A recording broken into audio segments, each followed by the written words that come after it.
experience in place, Batley can help other clubs secure it so that they can get up to that 8. There might be clubs who've pulled out who might change their mind now, partly because they're going to be guaranteed a better share of the prize fund.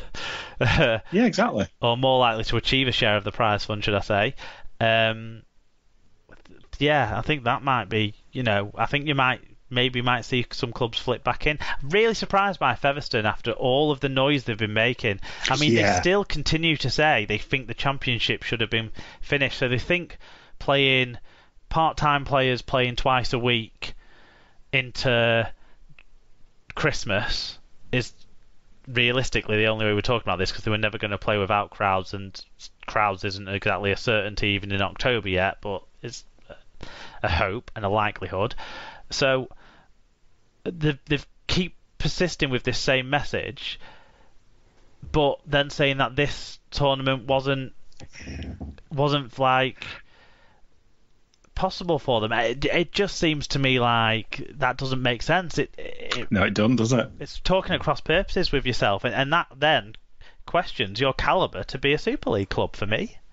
I always thought that the two absolute shoo-ins were Featherstone and Leigh for this one. I thought Featherstone, Leigh and London. Yeah. As teams who may kind of indicate an interest to become the 12th if the Wolfpack can't be. We haven't heard from Toulouse either, have we, in this? But I don't even know if they're invited as non-RFL members.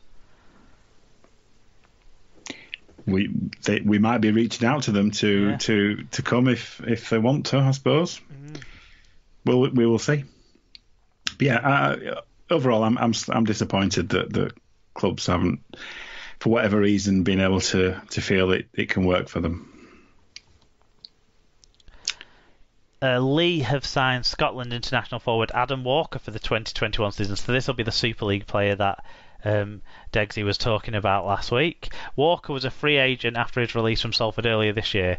The 29-year-old has Super League experience at Huddersfield, Hull KR, St Helens, Wakefield and most recently Salford. Leigh have also re-signed hooker Liam Hood on a one-year deal for 2021. That's a great piece of retention, I think, for Leigh. Yep. In more clubs currently in the Championship wanting to secure squads for next year, Widnes have continued with re-signings of Connor Dwyer, Jaden Hatton, Logan Tompkins and Matty Smith. So 26-year-old back row Dwyer signed a new one-year deal. So utility man Hatton, previously Widnes Young Player of the Year in 2019, has also signed for a year. Tompkins, who joined after playing for Salford last year, has signed a 2-year extension. And 33-year-old experienced halfback Smith has signed on for 1 more year. Yep. Swinton have signed forward Sam Brooks from Leigh for the 2021 season. Brooks' experience at the Championship level with previous spells at Featherstone and Halifax, as well as Leigh. They've also announced the re-signing of young forward Lewis Brogan on a 1-year deal. Yeah. So York have re-signed 30-year-old forward Chris Clarkson for 2021. So the former Leeds, Hull KR and Castleford man was signed ahead of this year, but obviously he'll hopefully get another chance next year. They've also re-signed Will Jubb on a 1-year deal, another former Hull KR man. That's at York. Ebon Skur is that how you pronounce it? That'll do. Has put pen to paper on a new 1-year deal with the Bradford Bulls. 20-year-old Skur was handed a first-team debut in last year's 1895 Cup competition and was ever present for the Bulls this season prior to the lockdown, then cancellation. Yeah. He's a big lad, this guy. Is he? Yes. He is a unit. You see a lot of 20-year-old kind of prop, they might be a bit wiry. Size isn't going to be Ebon's problem. Let's put it that way. He's a big lad, so yeah, it makes sense. He was playing a lot earlier in this year, so good deal. So Oldham have confirmed the signing of Leeds forward Tyler Dupree. Great name. The 20-year-old has joined the club on a 1-year deal following loan spells with Featherstone, York and Batley. I'm more all over Ebon still than Tyler. It's the combination of Tyler and Dupree that I think it's both things together that work for me. Oldham forward Danny Langtree has signed a new 2-year deal with the club. The 29-year-old has scored 89 tries in 172 appearances for the club so far. And Oldham have also announced re-signings of Lewis Charnock, Matthew Fletcher, and Luke Nelms rejoins the club as well after sort of however many games he played at Dewsbury this year. So Oldham, after being kind of slow on the uptake for some of their fans' taste, have now started to get some business in for 2021. Yeah, which is a theme as the news continues. So Halifax have confirmed 3 more players have left, which are Jodie Broughton, Reece Chapman-Smith and Tommy Lee. They join Scott Morrell, Steve Tyrer, Dan Fleming, Tom Gilmore, Keegan Hurst and Paul Brearley even, leaving the club at the end of the season.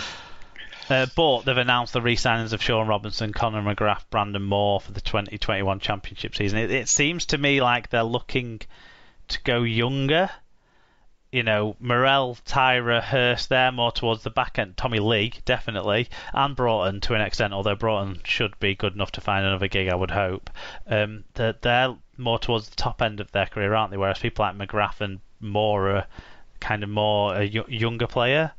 Yeah, because I was getting worried about like Halifax with all the departures we've been talking about recently, but at least there's some retentions there as well. Yeah, it seems like they're reshaping the squad a bit.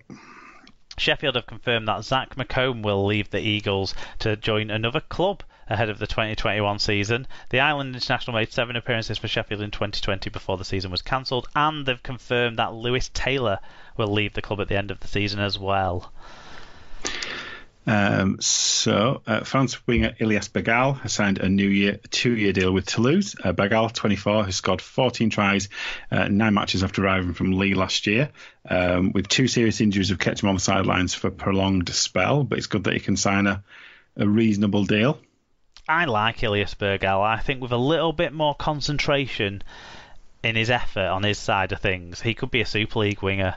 I think his best performances, you know, when you've seen him have good performances for France or good performances for Lee when he was with Lee in the Super League, I think he can be a Super League winger. I just think he needs to concentrate a bit more, and he can get to that level. I really like him. Fair enough. William Bartow, another player I really like, but he's announced his retirement from Rugby League age 30. The Toulouse halfback has made more than 200 professional appearances and featured for France in 2 World Cups in a 13-year career. He also featured for Catalans, Dragons and London Broncos. Probably the best individual appearance that ever happened at a Summer Bash game, wasn't it? The London game where they had the quartered shirts that he absolutely took over. Yes. But yeah, that's only 30. Do you think he? I don't, because he's a French player playing for a French side. I don't think I've had much context around why he's chosen to retire. I think it's a shame. Yeah, maybe injury has hastened it potentially, but yeah, it's 30's, or just uncertainty. Maybe he's thought find something else. Maybe, but yeah, as you said, he at times he was unplayable, wasn't he? So yeah, it's a shame. So Rochdale Hornets have completed the signing of Josh Leeds Randall's academy product, joins the League One club after a spell with the York City Knights. Also, Zach Baker will return to Rochdale next year. So the forward who played for the club last year after impressing at a local amateur club, Rochdale Mayfield, will return from a spell in Australia where he played for the Mullumbimby Giants. I think Mullumbimby. Mullumbimby. I mean, I think Elon and Tyler have to move over. Mullumbimby. And last piece of Rochdale news. So they've confirmed the signing of Joe Tyra ahead of their upcoming League One season, next year. So Tyra joined the Hornets in 2016 from Rochdale Mayfield and played for 3 seasons before going to Batley. The impactful forward made 19 appearances and scored 3 tries in return back.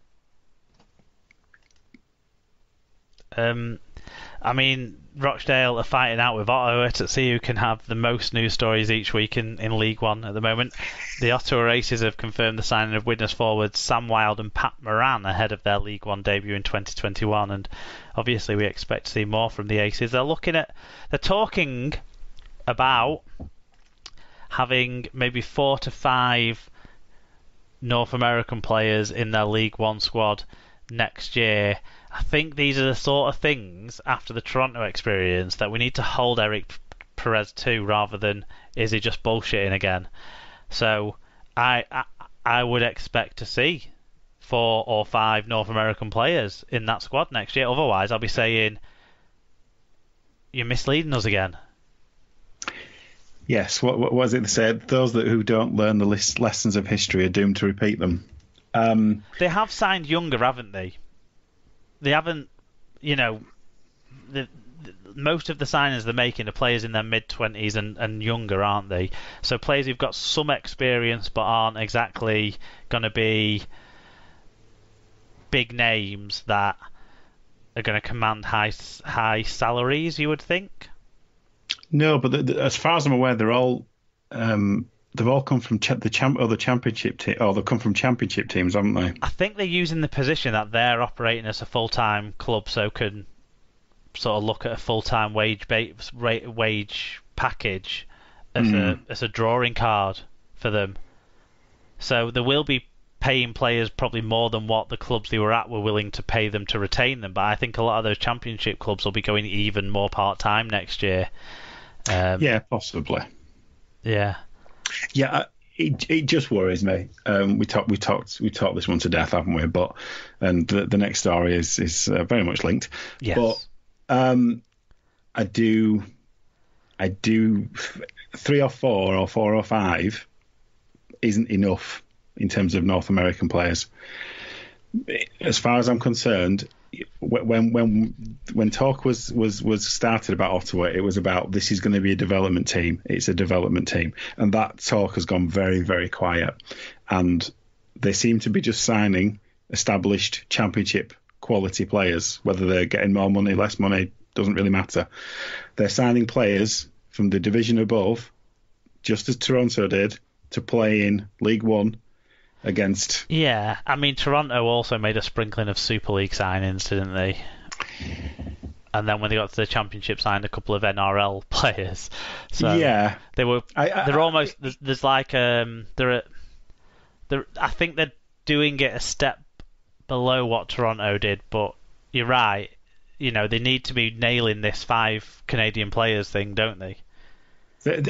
Absolutely. I've seen them talking about tryouts, and I'm not sure of the exact protocol situation about whether those kind of tryouts can go ahead at the moment. But I'd like to see a little bit more about that promotion and how many players they've got. How many players are they talking to?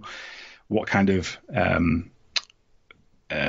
tryouts are they doing? What kind of just some general kind of noises about player development domestically, as much as it is about signing established players. As I've said before, spreading the players we already have more thinly to another place doesn't do anything for us, frankly. So the development of players is front and centre. Yeah, as it far doesn't as do I'm anything concerned. from a player development point of view. It does mean that those Nothing. players might earn more than they would have earned, which is good for them as individuals. Oh yeah, no, I'm well. But it's a risky move, as has been shown.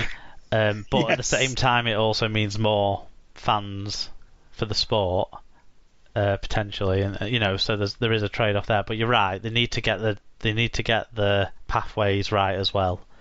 Yes, basically because you might be able to afford Canadian players easier. Yes, you might be able to, and you can have them as part-time players. You don't have to have full-time players. You're in League One. Exactly. That's what was my point. In League One, it's supposed to be about player development. That's absolutely front and centre about what it's about. But every other League One club signing every 35-year-old from the Championship they can get. So you've got to compete with that as well, I suppose, to an extent. It depends where your ambitions lie. But like you say, that's the question, isn't it? We're not like being Super League in 5 years when they first were launched, and now it sounds like it's being the Championship in 2 years. Exactly. It doesn't appear that they want to be in League One in 2022. Let's put it that way. And finally, players affected by Toronto Wolfpack's off-field situation could receive financial support from the Rugby Football League and the Super League. Should receive financial support from the Rugby Football League and Super League, say the Rugby League Players Association. Wolfpack players made public their frustrations by claiming they have not been paid